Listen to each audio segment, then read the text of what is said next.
దానికి సాగర్ సమాధానం చెప్పేలోపే అఖిల అతడిని పక్కకి లాగింది. అమ్మా అఖిల, ఇప్పుడు మనం ఏం చేయాలి? షేర్స్ స్వప్నలోక్ మీడియా వాళ్ళకి ఇవ్వడంపై నీ అభిప్రాయం ఏంటి అని ముక్తాదేవి అడిగింది. గ్రానీ, ఈ కుటుంబానికి పెద్ద మీరు, మీ డెసిషన్ ముఖ్యం అని చెప్పింది అఖిల. అది వినగానే ముక్తాదేవి ముఖంపైన గర్వంతో కూడిన నవ్వు కనిపించింది. నో, నేను ఇది ఎప్పటికీ యాక్సెప్ట్ చేయలేను అని మళ్ళీ అన్నాడు సాగర్. అసలు నీ సమస్య ఏంటి అని అతని వైపు సూటిగా చూస్తూ అడిగింది ముక్తాదేవి.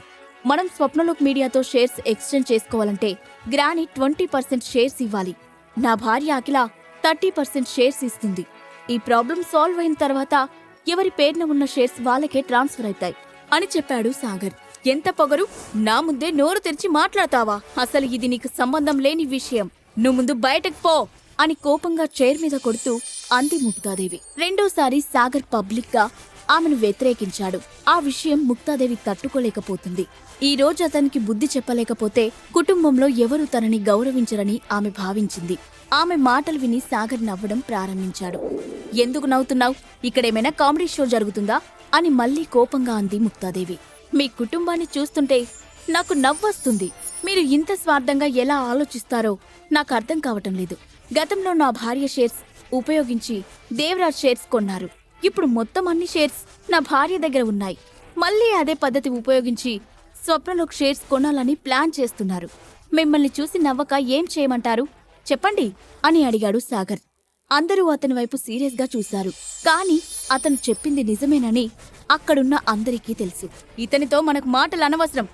ఈ పొగరుబోతుని బయటికి గెంటేయండి అని మళ్లీ కోపంగా అరిచింది ముక్తాదేవి. ఇక్కడ నన్ను టచ్ చేసే ధైర్యం ఎవరికైనా ఉందా అని అందరి వైపు చూస్తూ అడిగాడు సాగర్. నిజానికి అతనితో తలపడేవాళ్లు ఆ కుటుంబంలో ఎవరూ లేరు. అప్పుడు అఖిల వెంటనే లేచి, గ్రానీ, ఇప్పటికే బాగా ఆలస్యమైంది. మేమిక వెళ్తాం. ఏమైనా ఉంటే రేపు ఉదయం మాట్లాడుకోవచ్చు అని చెప్పి సాగర్తో సహా అక్కడి నుంచి వెళ్లిపోయింది అఖిల. స్వరూప్ వాళ్లతో ఏదో చెప్పాలని అనుకున్నాడు, కాని చెప్పలేకపోయాడు. ముక్తాదేవి కూడా వాళ్ళని ఆపలేదు. ఇంకా ఎంతకాలం నీ పనికి మాలిన భర్తను చూసి మిడిసిపడతావో పడు. నీ దగ్గర ఉన్న షేర్స్ మొత్తం కోల్పోయిన తర్వాత నేను నీకు గుణపాఠం చెప్తాను అని మనసులో అనుకున్నాడు స్వరూప్. ఆ తర్వాత రోజు సాగర్ ఆఫీస్కి వెళ్లే సమయానికి అతని సెక్రటరీ జాస్మిన్ ఆతృతగా వెయిట్ చేస్తుంది. ఎలా ఉంది పరిస్థితి? కొంచెం డల్ గా అడిగాడు సాగర్. ఏం చెప్పమంటారు సార్, చాలా మంది ఇన్వెస్టర్స్ మీతో మాట్లాడాలని అనుకుంటున్నారు. మీటింగ్ అరేంజ్ చేయమంటున్నారు. నన్ను ఫోర్స్ చేస్తున్నారు అని చెప్పింది జాస్మిన్. సరే అయితే ఒక అరగంటలో మీటింగ్ ఏర్పాటు చేయి అని చెప్పాడు సాగర్. తర్వాత మళ్లీ ఒకసారి కంప్యూటర్ చూడగానే Swapnalok media share price 10% drop అయింది.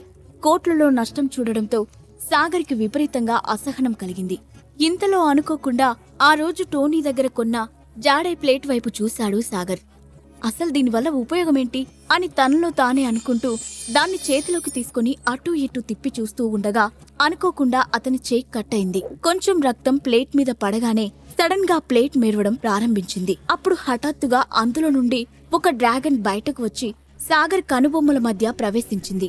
కేత వెపన్ ఫస్ట్ లెవెల్ విజయవంతంగా పూర్తయింది అని ఒక వాయిస్ అతని మైండ్ లో వినిపించింది. కేత వెపన్ ఏంటి, ఫస్ట్ లెవెల్ ఏంటి, ఆయుధానికి కూడా స్పెషల్ క్వాలిటీస్ ఇంకా లెవెల్స్ ఉంటాయా అని ఆశ్చర్యంగా తనలో తాను అనుకున్నాడు సాగర్. అయితే తన దగ్గరున్న ఆ పురాతన ప్లేట్ పేరు కేత అయి ఉంటుందని సాగర్ అనుకున్నాడు.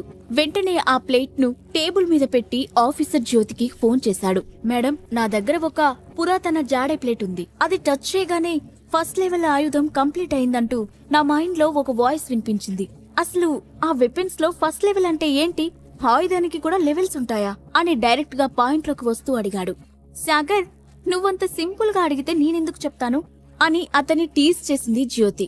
ఈ విషయంలో నాకు మీరొక్కరే హెల్ప్ చేయగలరు. ఆయుధమేంటో లెవెల్ ఏంటో అంతా కన్ఫ్యూషన్ గా ఉంది అని అన్నాడు సాగర్. ఆల్ రైట్, 1 గంటలో నీ దగ్గర ఉన్న ప్లేట్ తీసుకుని నేను చెప్పిన లొకేషన్ కి రా. అక్కడ నీకు అన్ని వివరాలు చెప్తాను అని చెప్పి కాల్ డిస్కనెక్ట్ చేసింది జ్యోతి. ఇంతలో జాస్మిన్ వచ్చి మీటింగ్ కి అందరూ రెడీగా ఉన్నారని చెప్పడంతో కాన్ఫరెన్స్ రూమ్ లోకి వెళ్లాడు సాగర్. అతన్ని చూడగానే ఒక్కసారిగా అందరూ తమ అభిప్రాయాలు చెప్తూ అతన్ని ఉక్కిరి బిక్కిరి చేశారు. మనం ఎంత మనీ ఇన్వెస్ట్ చేసినా కానీ అగ్నిహోత్రి ఫ్యామిలీని ఓడించలేకపోతున్నాం. ఈరోజు మన కంపెనీ షేర్ ప్రైస్ మరొక 10% పడిపోయింది అని ఒక మధ్య వయస్కుడు అన్నాడు. చాలా సేపటి నుంచి ఓపిక పట్టిన సాగర్ అతన్ని కూర్చోమని సైగ చేస్తూ ఈరోజు నేను మీకు ఒక ముఖ్యమైన విషయం చెప్పడానికి ఇక్కడికొచ్చాను. అగ్నిహోత్రి ఫ్యామిలీని ఎదుర్కోవడం మీలో ఎవరికి ఇష్టం లేకపోయినా ఇక్కడి నుంచి వెళ్ళిపోవచ్చు అని సీరియస్ గా చూస్తూ అన్నాడు. వెంటనే అందరూ సైలెంట్ అయిపోయారు. మరి స్వప్నలోక్ కంపెనీలో అఖిల తమ షేర్స్ ఇన్వెస్ట్ చేసే అవకాశం ఉందా? ఇంతకీ సాగర్ ఈ ఉపద్రవం నుంచి ఎలా బయటపడతాడు? ఈ ప్రశ్నలకు సమాధానం నెక్స్ట్ ఎపిసోడ్లో తెలుసుకుందాం.